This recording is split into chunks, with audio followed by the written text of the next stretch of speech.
Hello friend, cooking recipes में तमारुं स्वागत है। आज આપણે બનાવીશું રેસીપીમાં મકાઈના રોટલા બનાવીશું। તો અહીંયા આપણે બે પ્રકારની મકાઈ હોય છે, એક પીળા રંગની હોય છે અને એક સફેદ હોય છે। તો અહીંયા આપણે મેં સફેદ મકાઈ છે તેનો લોટ દળાવી અને લીધો છે।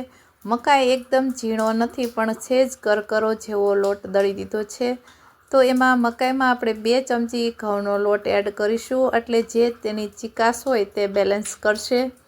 અને મકાઈ ખાવાથી ડાયાબિટીસના દર્દીઓને ફાઇબરનું પ્રમાણ મકાઈમાં વધારે પ્રમાણમાં હોય છે, એટલે આ મકાઈ છે રોટલો તે ખાવાથી ખૂબ સરસ એવો હેલ્ધી હોય છે અને તેમાં ફાઇબરનું પ્રમાણ વધારે પ્રમાણમાં જોવા મળે છે। તમે કાચી મકાઈ ખાશો દાણાવાળી તો તેનું પ્રમાણ વધારે ફાઇબર હોય છે, અને જેમ સુકલ ખાશો રોટલો બનાવી તો તેનું 100% જે ફાઇબર હોય છે તે હોય છે। તો રોટલો બનાવવો એકદમ ઇઝીલી અને સહેલો છે। તો અહીંયા આપણે લોટ છે તે ખૂબ જ બાંધવાનો છે, જ્યાં સુધી આપણા વાસણમાં લોટ ચીપકે નહીં ત્યાં સુધી આપણે પાણી જરૂર પડે એમ લોટ એડ કરતા જશું અને નાખતા જશું પાણી। તો આ લોટ બહુ ચીકણો હોય છે, એટલે આપણે થોડોક ઘઉંનો લોટ મેં એડ કર્યો છે।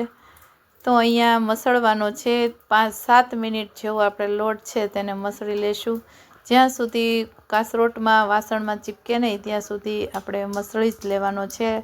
તો આ રીતે તમે લોટ છે તે મસળી લેશો એટલે રોટલો એક પણ તિરાડ નહીં પડે અને તૂટશે પણ નહીં, તમે જોઈ શકશો। તો તમે જોઈ શકો છો આ રીતનો લોટ ક્રેચ પડવા ન જોઈએ ત્યાં સુધી આપણે લોટ બાંધીશું। ઘઉંના લોટ બાંધતા હોય એના કરતાં પણ આપણે મકાઈનો લોટ થોડોક વધારે મસળીશું। તમે આવી રીતે લોટ બાંધશો એટલે રોટલો છે તે તૂટશે નહીં અને ખૂબ સરસ એવો બને છે। તમે દૂધ સાથે ચટણી સાથે સર્વ કરશો તો બહુ ટેસ્ટી એવો લાગે છે। તો અહીંયા આપણે સાંજના ભોજનમાં તમે મકાઈનો રોટલો લેશો દૂધ સાથે તો સરસ એવો લાગે છે। તો તમે જોઈ શકો છો આપણું આ રીતે ઢાંકણી બનાવી લીધી છે, અને પાણી આપણે થોડુંક લગાવીશું અને ધીમે ધીમે રોટલો બનાવીશું। રોટલો બનાવવો એ જ ખૂબી છે, તમે પાટલી પર પણ આ રીતે બનાવી શકો છો। અહીંયા હું હાથની મદદથી પ્રયત્ન કરું છું કે રોટલો સરસ એવો બની અને તમને બધાને આવડે એ રીતે હું તમને અહીંયા શીખવાડું છું। તો રોટલામાં ક્રેચ પડતા હોય વધારે તો તમારે લોટ વધારે મહળવાનો છે। તો તમે જોઈ શકો છો આમાં મારે એક પણ ક્રેચ પડ્યા નથી અને તિરાડ પણ નથી પડી।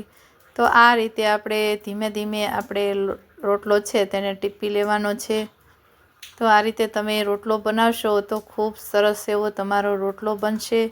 અને અહીંયા આપણે જે પાણીવાળો હાથ કરી અને બનાવવાનો છે। તો આ રીતે બનાવશો તો રોટલો સરસ એવો બનશે। તો આપણો રોટલો ટીપી અને રેડી થઈ ગયો છે। તમે જોઈ શકો છો એક પણ તિરાડ નથી અને તાવડી પણ ગરમ થઈ ગઈ છે। તો હવે તાવડીમાં આમ જોરથી રોટલો એડ કરવાનો છે, કેમ કે ભમરા પડતા હોય છે રોટલામાં। તો અહીંયા રોટલો થોડોક એવો કલર ચેન્જ થાય એટલે આપણે રોટલાની સાઈઝ ફેરવી નાખીશું। અને તાવડી પણ ખૂબ સરસ ગરમ થઈ ગઈ છે, અને અહીંયા મેં તાવડીના માપનો જ રોટલો પરફેક્ટ બનાવ્યો છે।